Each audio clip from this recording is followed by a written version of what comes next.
오늘은 우리 하나님의 이름 7번째 시간으로 여호와 로이라는 하나님의 이름에 대해서 함께 살펴보겠습니다. 오늘 우리가 함께 봉독한 말씀, 우리가 너무나도 잘 아는 말씀이죠. 1절 한번 같이 그냥 자막 없지만 해보겠습니다. 시작. 여호와는 나의 목자시니 내게 부족함이 없으리로다. 아멘. 아마 반 이상이 오늘 자막이 없어도 외울 수 있는 말씀이 아마 이 시편 23편 1절에 있는 말씀인 것 같습니다.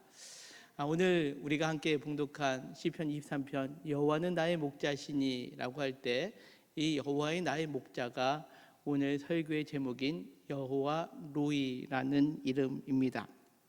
여호와 로이, 하나님이 나의 목자십니다 라는 그러한 고백인데요, 이 로이라고 번역되어 있는 단어는요, 원래는 라라는 단어에서 파생됐습니다. 이 라라는 단어의 원래의 뜻은 먹이다, 돌보다, 양육하다, 즉 목자가 행하는 것뿐만 아니라 사귀고 교제하다라는 의미까지 포함되어 있는 단어입니다. 그러기에 여호와 로이라는 뜻은요, 단지 목자, 하나님이 우리를 먹이시는구나, 우리를 돌보아 주시는 거구나 라는 것뿐만 아니라 우리랑 더 깊이 사귀고 교제하기를 원하시는 그런 하나님의 모습이 이 여호와 로이라는 이름 속에 담겨 있습니다. 오늘 우리가 이 함께 봉독한 시편 23편에 있는 말씀 속에서 이 여호와 로이, 하나님이 어떠한 하나님인지 우리가 다시 한번 살펴보고 우리의 삶 속에 이 여호와 로이 하나님을 누릴 수 있는 저와 우리 모두가 되기를 간절히 소망합니다. 자, 먼저 1절은 이렇게 성경 말씀합니다. 여호와는 나의 목자시니 내게 부족함이 없으리로다 라는 거죠. 자, 먼저 우리가 전제할 것이 있습니다. 하나님이 나의 목자가 되신다라고 한다면 그 고백은 어떠할 때에 가능할까요? 내가 하나님의 양이 될 때 이 고백이 가능하다라는 겁니다. 하나님이 나의 목자가 되실 때, 그것은 내가 하나님의 그 목자를 따르는 양입니다 라는 고백이 된다라는 거죠. 그래서 성경 속에 보면 우리를 그 양으로 표현하는 부분들이 있습니다. 대표적인 말씀을 한 두 군데만 살펴보겠는데요, 이사야서 53장 6절은 이렇게 말씀합니다. 우리는 다 양 같아서 그릇 행하여 각기 제 길로 갈거늘 여호와께서는 우리 모두의 죄악을 그에게 담당시키셨도다 라고 그렇게 말씀합니다. 인간의 죄성을 이야기하면서 우리가 인간의 죄성을 무엇과 비유하셨냐면 우리는 양과 같은 존재다라고 그렇게 말씀합니다. 또 마가복음 6장 34절에 보면 예수님께서 이렇게 말씀하시죠. 예수께서 나오사 큰 무리를 보시고 그 목자 없는 양 같음으로 인하여 불쌍히 여기사라는 그런 말씀이 있습니다. 우리가 어디로 가야 될지 못하고 어디로 가야 될지 알지 못하고 방황하는 우리의 모습을 볼 때 예수님께서는 목자 없는 양 같다라고 그렇게 표현하고 있죠. 성경 곳곳에서 이처럼 하나님이 우리의 목자가 되어 주실 때에 우리의 존재는 양과 같다라고 그렇게 표현하고 있습니다. 따라서 여호와 로이의 하나님을 고백할 수 있다는 것은 무엇이냐? 이 땅에서 나는 양과 같은 모습으로 살아가는 우리를 향하여 주신 하나님의 이름이다라는 거죠. 우리가 양처럼 살아가고 있을 때, 그때 하나님이 진정으로 목자가 되어 주실 때, 그때 우리가 부를 수 있는 고백이 여호와 로이, 즉 여호와는 나의 목자이십니다 라는 고백이 있을 수 있다라는 겁니다. 다시 우리가 1절을 보면 여호와는 나의 목자시니 내게 부족함이 없으리로다 라고 그렇게 말씀합니다. 그렇다면 여호와가 나의 목자시면, 내가 양과 같다면 그 양과 같은 존재는 어떠한 존재를 의미하겠습니까? 오늘 성경 1절에서 우리가 찾을 수 있는 양과 같은 우리의 모습은 부족함을 가진 존재다라는 것을 우리는 인정해야 합니다. 그래서 부족함이라는 말은 아예 없다라는 것이 아닙니다.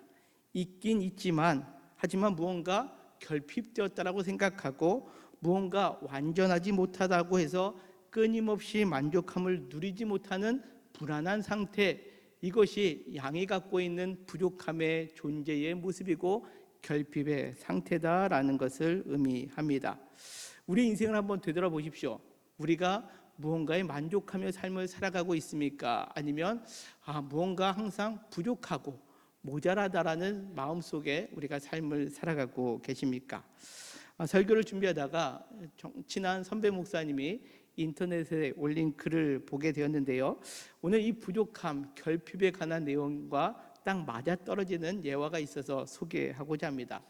여러분들 록펠러라고 아시죠? 미국의 거대한 부자입니다. 그 부자인 록펠러에게 한 신문 기자가 이런 질문을 합니다. 당신은 현재 소유하는 모든 재산으로 만족하십니까? 라고 물었다라는 거죠. 록펠러는 얼마나 큰 부자였냐면 뉴욕시에 사는 사람들이 평생 쓸 수돗물을 그것을 값을 대신 낼 정도로 큰 부자가 이 록펠러입니다. 그러니까 어마어마한 부자죠.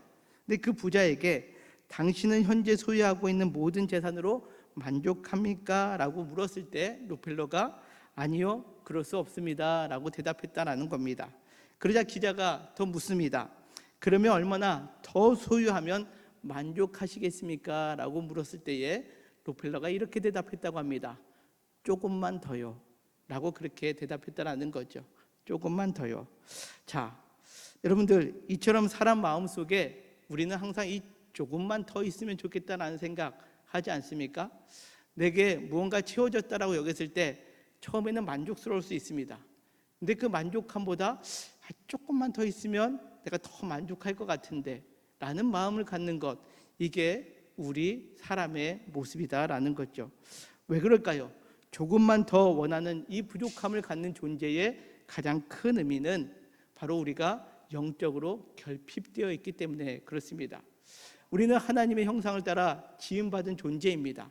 그런데 인간이 죄로 말미암아 타락하고 하나님의 영광을 떠나게 되자 우리는 영적으로 늘 결핍되어 있는 상태가 되다 보니까 다른 것들로 그것을 채우려고 하는 욕망에 사로잡혀 살아간다라는 거죠.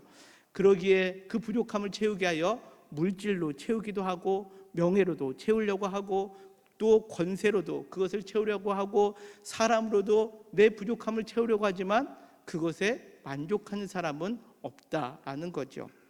그러기에 오늘 성경은 말씀합니다. 그 부족함의 해결을 오늘 2절에서는 이렇게 표현하죠. 그가 나를 푸른 풀밭에 누이시며 쉴 만한 물가로 인도하시는도다 라고 그렇게 말씀합니다. 우리가 이것을 말씀을 생각할 때 가장 좋은 곳으로 하나님께서 우리에게 인도하여 주셔서 우리에게 만족함을 주신다라고 그렇게 여길 수 있습니다. 여기 푸른 풀밭에 누이신다라는 것은요, 다른 것이 아니라 우리가 그 외의 것, 내가 가지고 있는 외의 것으로 만족함을 누리게 하는 것이 아니라 우리의 영혼의 만족함을 가장 근본적으로 해결해 주시는 상태, 그것을 푸른 풀밭에 누이시며 라는 그러한 표현으로 성경은 말씀합니다. 예수님께서 이 땅에 우리에게 선한 목자로 오셨다라고 말씀하십니다. 그것이 요한복음 10장에 나와 있는 에고에임이 나는 선한 목자다라고 말씀하시는 장면이 기록되어 있는데요. 이 요한복음 10장에 예수님께서 나는 선한 목자야, 나는 양의 문이야 라고 하시면서 하신 말씀이 10절에 이렇게 기록되어 있습니다. 우리 같이 한번 읽겠습니다. 시작. 내가 온 것은 양으로 생명을 얻게 하고 더 풍성히 얻게 하려는 것이라. 아멘. 그렇습니다.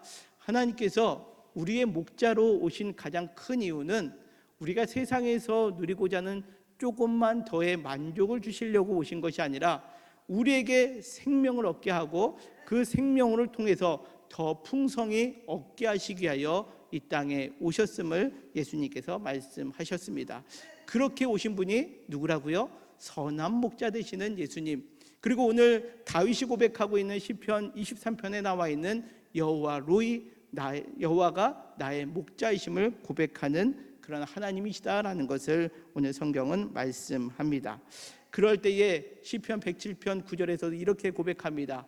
그가 사모하는 영혼에게 만족을 주시며 줄인 영혼에게 좋은 것으로 채워 주심이로다 라고 말씀합니다. 오늘 우리가 이 땅의 삶을 살아가면서 늘 부족함을 느끼고 결핍된 상태에서 삶을 살아가고 있다면 우리가 세상에서 말하는 그 다른 것들로 우리의 삶을 채우려고 하는 것이 아니라 여호와가 나의 목자가 되시고 내가 양이다라는 고백하에 우리는 내 영혼을 채우실 분은 오직 하나님밖에 없습니다. 그래야 하나님만이 내 안에 들어오실 때에 내가 만족함을 누리고 내 줄인 영혼에 가장 좋은 것을 주실 겁니다 라는 그 소망으로 오늘 함께 예배하는 저와 우리 모두가 되시기를 주님의 이름으로 간절히 축원합니다. 또한 주님께서 우리에게 또 무엇이라고 말씀하고 계십니까? 쉴 만한 물가로 인도하신다라고 그렇게 말씀합니다. 당시의 팔레스타인 기후는요, 물이 아예 비가 내리지 않거나 비가 내린다면 한꺼번에 내리는 그러한 기후입니다.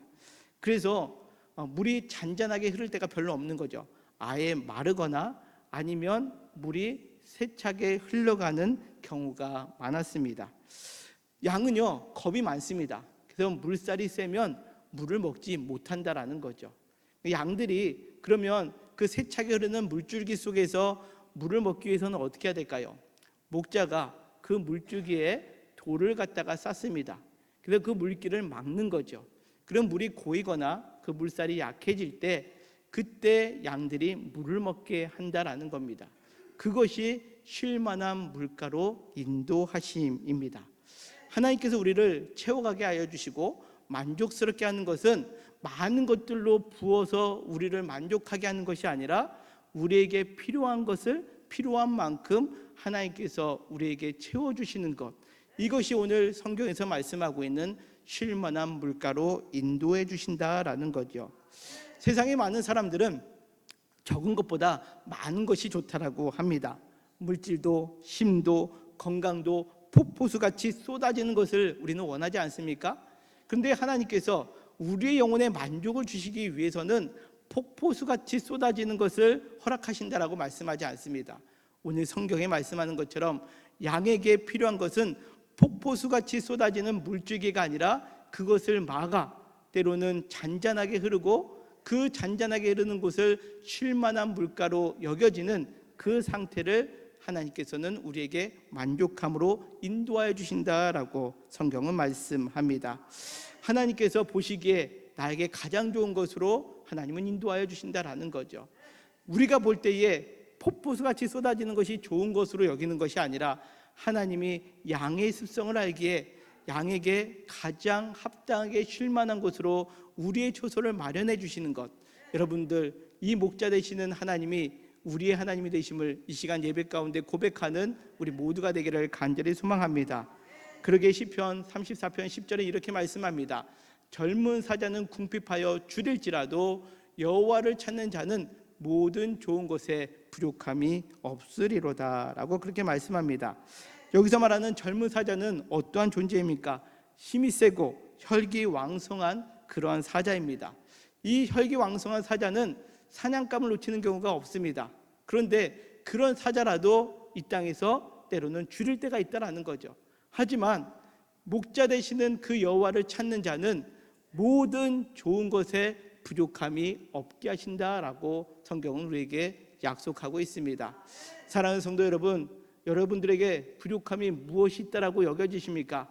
목자 되시는 그 하나님께서 나에게 부족함이 없다라는 그 믿음, 내가 양과 같이 늘 부족함을 호소하는 존재이지만 하나님이 나의 목자가 되어주실 때에 오늘 시편 34편 10절에 있는 것처럼 모든 좋은 것에 부족함이 없게 하시는 그 하나님을 찾고 만나는 오늘 예배드리는 우리 모든 성도님들 되시기를 주님의 이름으로 간절히 축원합니다. 자, 이어지는 3절은 이렇게 말씀합니다. 내 영혼을 소생시키시고 자기 이름을 위하여 의의 길로 인도하신다라는 겁니다. 자, 양의 습성을 보면 양의 습성 가운데는 길을 잘 잃어버린다라는 습성이 있다라고 합니다. 그 이유를 성경에서는 뭐라고 표현하고 있습니까? 우리는 다 양 같아서 그릇 행하여 각기 제 길로 갔다라는 거죠.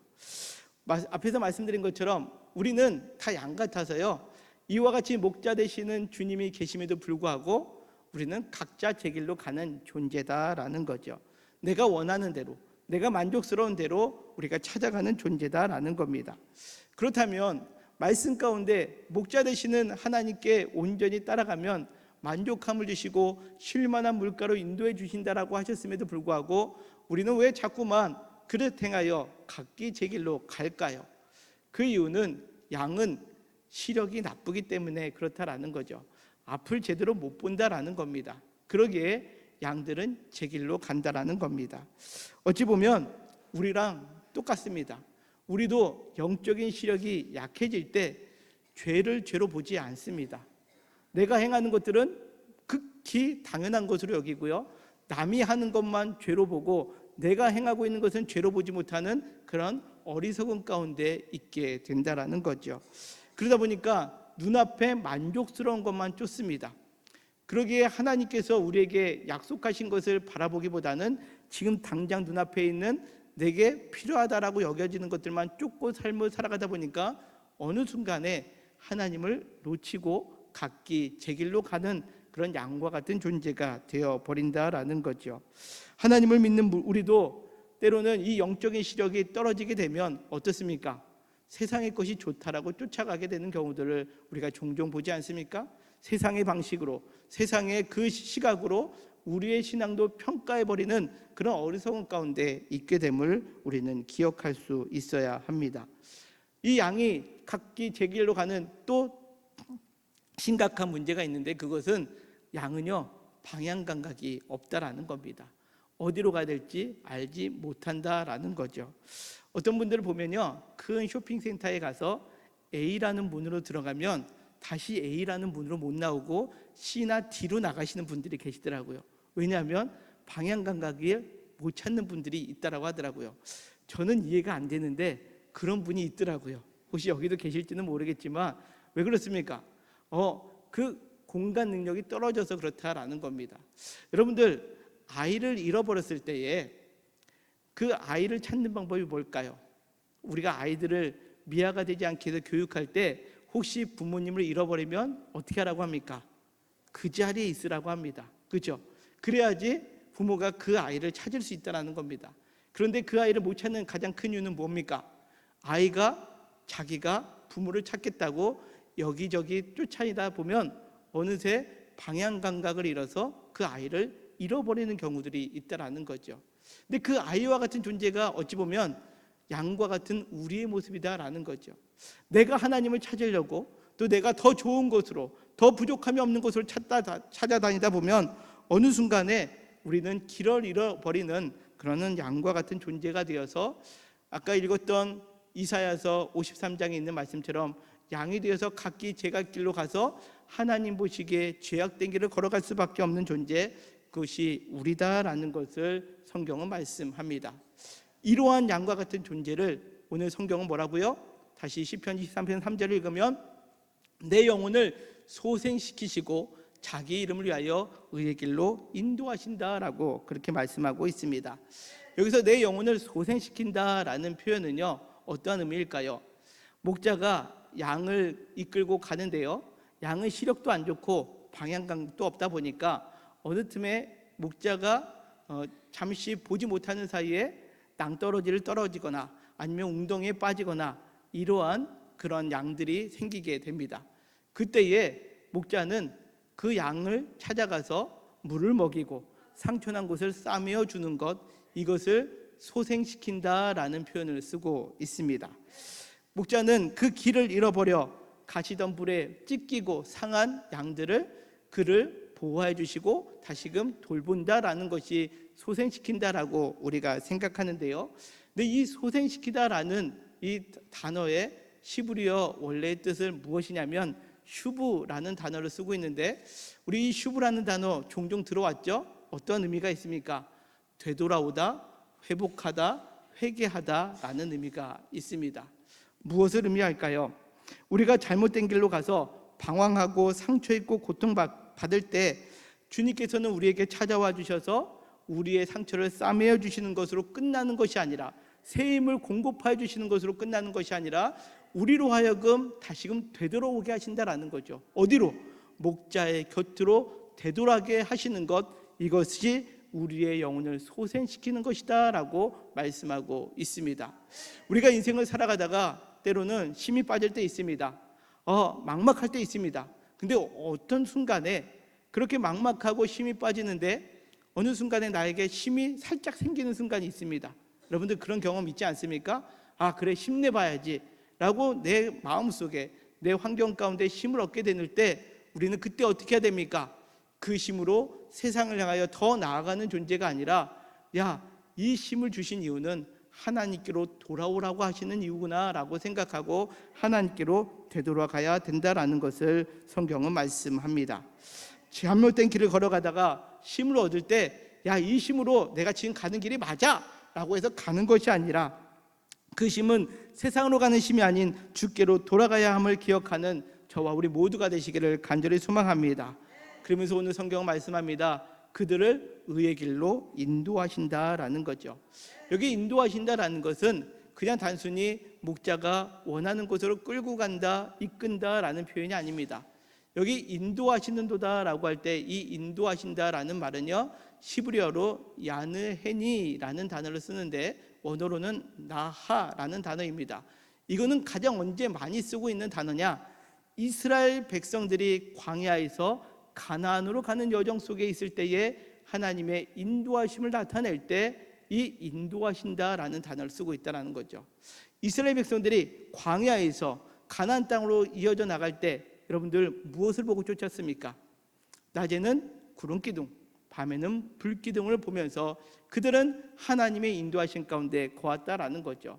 민수기 9장에 보면 그 하나님의 구름 기둥과 불 기둥이 인도할 때에 어떤 날은 이틀 만에 옮기는 때가 있고요, 어떨 때는 한 달 만에 옮길 때가 있고요, 어떨 때는 1년 동안 그 자리에 머물러 있다가 옮기는 때를 보게 됩니다. 그러면 어떻게 될까요? 아침에 일어나서 여러분들 무엇부터 봐야 될까요? 구름기둥, 불기둥을 보는 거죠. 오늘 나를 이끄시고 계시는지, 그러면서 그것을 향하여 나아갈 때에 내가 따라갈 수 있게 되는 거죠. 나는 가고 싶은데 그 구름기둥, 불기둥이 때로는 한 달을 머물 수 있고요, 때로는 1년을 머물 수 있다라는 겁니다. 그때 어떻게 될까요?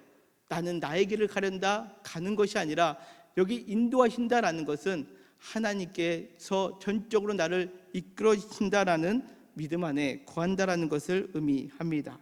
우리는 어디로 가야 될지 알지 못합니다. 그러기에 날마다 그 하나님께서 우리에게 허락해 주신 이스라엘 백성들이 구름기둥과 불기둥을 통해서 하나님의 인도하심을 경험했듯이 우리는 무엇을 통해서 하나님의 인도하심을 경험할 수 있습니까? 우리는 하나님의 말씀이 우리에게 길이 되어주시고 우리 발에 등이 되어주신다라고 말씀하고 계시지 않습니까? 그 말씀에 따라 우리는 인도함을 받아야 됨을 오늘 성경은 우리에게 말씀합니다. 그러기에 올해 우리 교회 표어가 무엇이죠? 말씀이 삶이 되는 교회입니다. 그 말씀에 따르는 성경 구절은 시편 119편 105절에 있는 말씀입니다. 무엇입니까? 주의 말씀은 내 발의 빛이요 내 길의 등입니다 라는 말씀 아닙니까? 우리가 날마다 그 하나님 말씀을 내 길 위의 빛과 등불로 우리가 여기면서 삶을 살아가는 것을 의미합니다. 그럴 때에 오늘 잠언 3장 5절과 6절은 또 이렇게 말씀합니다. 우리가 성경 같이 한번 읽겠습니다. 시작. 너는 마음을 다하여 여호와를 신뢰하고 내 명철을 의지하지 말라. 너는 범사에 그를 인정하라. 그리하면 내 길을 지도하시리라. 아멘. 우리가 하나님이 나의 목자 되시는 여호와 로이 하나님으로 고백하는 사람은 하나님의 범사에 인정하는 삶을 살라라는 거죠. 어떨 때는 따라가지만 어떨 때는 인정 못해, 난 나의 길을 가련다 라고 하는 것은 목자와 양의 관계가 안 된다라는 거죠. 오늘 성경에 있는 말씀처럼 마음을 다하여 여호와를 신뢰하고 내 명철을 의지하지 않을 때, 그리고 범사에 모든 순간에 하나님을 인정할 때에 하나님께서 우리의 길을 지도하여 주신다라고 약속하고 있습니다. 어떠한 순간에도 우리는 하나님을 인정하고 지도하심을 받아야 될까요? 오늘 함께 봉독한 시편 23편 4절은 이렇게 말씀합니다. 내가 사망의 음침한 골짜기로 다닐지라도 해를 두려워하지 않을 것은 주께서 나와 함께 하심이라. 주의 지팡이와 막대기가 나를 안위하시나이다 라고 말씀합니다. 그렇습니다. 우리가 하나님의 인도하심을 따라 살아간다라고 하고 내가 전적으로 의지합니다 라고 하는데 어느 순간 보니까 내가 걸어가고 있는 길이 어떤 길이라고요? 사망의 음침한 골짜기가 있을 수 있다라는 거죠. 그때 우리는 어떻게 합니까? 잘못 왔다, 잘못 따라왔다 라고 여기게 되는 경우가 있다라는 겁니다. 사실 오늘 시편 23편은 다윗이 쓴 시편으로 알려져 있습니다. 여러분들, 다윗이 이 시편을 썼을 때에 어떠한 상황 가운데 이 시편을 썼다라고 생각하십니까? 노년에 왕을 지내고 가장 편안할 때에 인생을 뒤돌아보면서 내가 인생 가운데 참 어려움도 있었지만 여호와가 나의 목자가 되셔서 내 인생에 부족함이 없었습니다 라고 그런 고백이었을까요? 아닙니다. 이 다윗의 인생 가운데 사망의 음침한 골짜기의 순간에 이 시편을 썼다라고 그렇게 알려져 있습니다. 내가 지금 보니 내 상황은 앞뒤 모든 것이 음침하고 어디로 가야 될지 알지 못하는 사망의 음침한 골짜기 상태에 있다라는 거죠. 그때에 하나님이 말씀하십니다. 그래도 내가 두려워하지 않을 것은 주께서 나와 함께 하시고 주의 지팡이와 막대기가 나를 안위해 주십니다 라고 고백하고 있다라는 겁니다. 지팡이, 하나님께서 나를 항상 이끌고 가시는 그 지팡이가, 그리고 적군이 나타날 때에, 또 적들이 나타날 때에 그것을 때려 눕힐 막대기가 그 목자 손에 있음을 인정하고 살아갈 때에 우리는 사망의 음침한 골짜기로 다닐지라도 두려워하지 않는 인생을 살아가게 됨을 오늘 성경은 우리에게 말씀합니다. 오늘 이 예배의 자리를 통해서 우리 모두가 이와 같은 하나님을 경험하는 우리 모두가 되시기를 주님의 이름으로 간절히 축원합니다. 그럴 때에 5절은 또 이렇게 말씀합니다. 주께서 내 원수의 목전에서 내게 상을 차려주시고 기름을 내 머리에 부으셨으니 내 잔이 넘치나이다 라고 그렇게 말씀합니다. 자, 우리가 1절부터 4절까지 보면 푸른 풀밭으로 연상되죠. 근데 5절은 딱 그렇지 않습니다. 그렇지 않습니까? 어느 순간에 주께서 내 원수의 목전에서 내게 식탁을 차려주시고 기름을 내 머리에 부으셨습니다. 꼭 왕이나 제사장들에게 기름 붓는 모습이 오늘 연상되지 않습니까? 사실 이것은 그 초원에서 벌어지는 일들을 의미합니다. 이스라엘 땅에서는요, 그 사망의 음침한 골짜기를 통해서 지나가다 보면 그 산 평지에, 산 꼭대기에 평지를 만나는데 그것을 메사라는 지역이라고 말합니다. 이 메사는요, 푸른 풀밭입니다. 오늘 성경에 표현된 거 있는 것처럼 푸른 풀밭인데, 자, 그 푸른 풀밭을 만날 때 목자는 어떻게 할까요? 양들을 풀어놓고 야, 너희들 마음껏 먹어 라고 해야 되지만 바로 그렇게 하지 않는다라는 겁니다. 그런 푸른 풀밭을 만났을 때에 양들을 다시 가둬두고 먼저 목자가 그 풀밭을 세밀하게 살펴봅니다. 왜냐하면 그 풀밭에는 독사들이 많이 있기 때문에 그렇다라는 거죠. 그 독사들이 굴을 파고 있다가 양들이 풀 먹을 때에 그 양의 얼굴을 독사가 물어버리면 양이 직사하기 때문에 그렇습니다. 그러기에 목자는 양들을 그 푸른 풀밭에 풀어놓기 전에 먼저 독사굴을 찾아보는데, 혹 독사굴을 발견하게 되면 그 굴에 무엇을 뿌리냐? 기름을 뿌리는 거죠. 우리가 알다시피 뱀은 기어다니는 존재 아닙니까? 기름을 뿌리면 그 뱀이 그 굴 밖으로 기어나오지 못하기 때문에 거기에 기름을 부었다라는 거죠.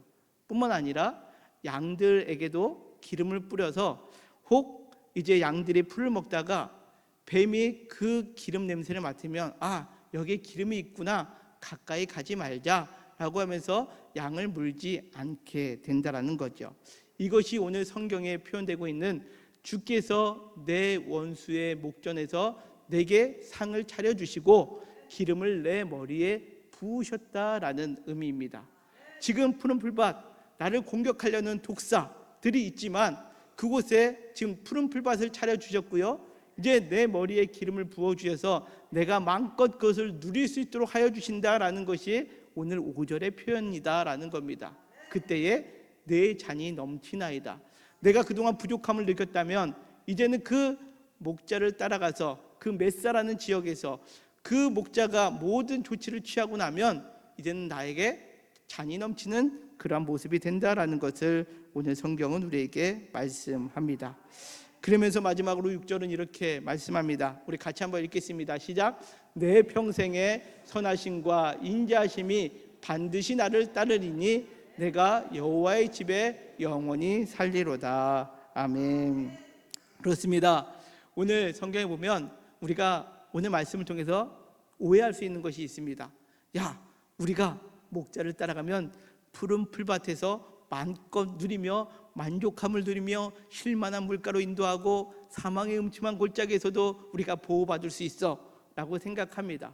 그런데 그 양이 목자를 따라가는 궁극적인 이유는 무엇일까요? 푸른 풀밭이 아니라 오늘 23절 6절은 명확하게 말씀합니다. 어디에 사는 겁니까? 여호와의 집에 영원히 사는 겁니다. 이것이 목자 되시는 하나님을 따라가는 자들이 누릴 수 있는 영원한 생명이다라는 것을 의미합니다. 그런데 평생에 무엇이 따른다고요? 선하심과 인자하심이다라고 말씀하고 있습니다. 여기 선하심이라는 말은요, 히브리어로 토부입니다. 우리가 지난 온라인 성경 공부에서도 말씀드렸죠. 복이라는 단어에 이 토부라는 단어가 있는데 이것은 행복을 의미합니다. 행복, 우리의 마음으로부터 만족을 누릴 수 있는 행복을 하나님이 주시는 것, 이것이 하나님의 선하심이다 라고 말씀하고 있고요. 인자하심이라고 표현되고 있는 단어가 히브리어로 헤세드입니다. 이 헤세드라는 단어는 사랑, 자비, 은혜, 이러한 단어입니다. 하나님의 인자하심, 즉 하나님께서 나에게 행복과 사랑과 은혜, 이와 같은 것들로 나의 삶을 따르게 하여 주실 때에 종국에는 내가 거하는 곳은 어디다? 하나님의 집에서 영원히 살 겁니다 라고 고백하는 것, 이것이 하나님을 목자로 모시는 여호와 로이의 하나님을 고백하는 자가 누릴 수 있는 진정한 복이 됨을 오늘 성경은 우리에게 말씀합니다. 사랑하는 성도 여러분, 오늘 우리가 함께 봉독한 시편 23편에 있는 말씀을 통해서 우리가 고백해야 될 것이 있습니다. 무엇을 고백해야 되느냐? 우리 같이 한번 읽겠습니다. 시작. 여호와 로이의 하나님은 나의 목자가 되시며 나는 그의 양입니다. 아멘. 그렇습니다. 하나님이 나의 목자가 되시는 것 고백할 뿐만 아니라 내가 양임을 고백해야 됩니다. 어떠한 양입니까? 나는요 늘 부족하다라고 느껴지는 양이고요, 나는요 내 앞을 제대로 볼 수 없어서 늘 죄악을 따라갈 수밖에 없는 그러한 존재이고요, 또 나는 방향 감각이 없어서 하나님께서 원하시는 대로 살지 못하는 그런 양과 같은 존재이기에 하나님께서 주의 지팡이와 막대기로 나를 이끌어 주실 때만이 내가 살아갈 수 있습니다.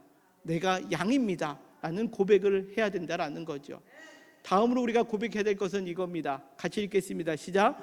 여호와 로이의 하나님은 나의 영혼에 부족함이 없게 하시고 나를 가장 선한 길로 인도하십니다. 아멘. 그렇습니다. 세상의 만족을 주시는 분이 아니라 하나님의 만족은 내 영혼에 부족함이 없도록 그 부족함을 채워주시는 하나님이시다라는 거죠. 비록 세상에서 우리가 물질이 부족할 수 있고요, 건강에 연약할 수도 있고요, 다른 사람과 비교했을 때에 우리가 가진 것이 없을 것들이 많이 있을 수 있지만 우리가 여호와 로이 하나님을 진정으로 모시면 우리의 영혼에 부족함이 없도록 하여 주시고 나를 가장 선한 길로 인도하여 주십니다. 어떻게 인도해 주십니까? 쉴만한 물가로 인도해 주신다라는 거죠. 나에게 가장 만족스러운 상태로 하나님은 우리를 인도해 주신다, 이 고백으로 살아가는 저와 우리 모두가 되시기를 간절히 소망합니다. 마지막으로 함께 고백합시다. 시작. 여호와 로이의 하나님은 끝까지 나를 보호하여 주시고 종국에는 하나님의 집에 영원히 살게 하십니다. 아멘. 그렇습니다. 우리가 하나님을 여호와 로이, 즉 나의 목자 되시는 하나님을 우리가 믿음으로 고백하며 살아가는 자들은 끝까지 하나님은 우리를 보호해 주십니다. 믿으십니까? 그리고 우리가 그 목자 되신 하나님을 쫓을 때에 종국에는 우리가 거하는 곳은 하나님의 집에 영원히 살게 됩니다. 천국에서, 하나님 나라에서 영원히 살기를 원하십니까? 그렇다면 하나님이 나의 목자가 되심을 날마다 믿음으로 고백하시고 하나님께서 나를 온전하게 이끄신다라는 그 인정함과 신뢰함 속에서 내가 양임을 날마다 고백함으로 인하여 하나님의 이끄신 가운데 거하고 종국에는 하나님 나라의 집에 영원히 거하는 우리 모두가 되시기를 주님의 이름으로 간절히 축원합니다. 아멘.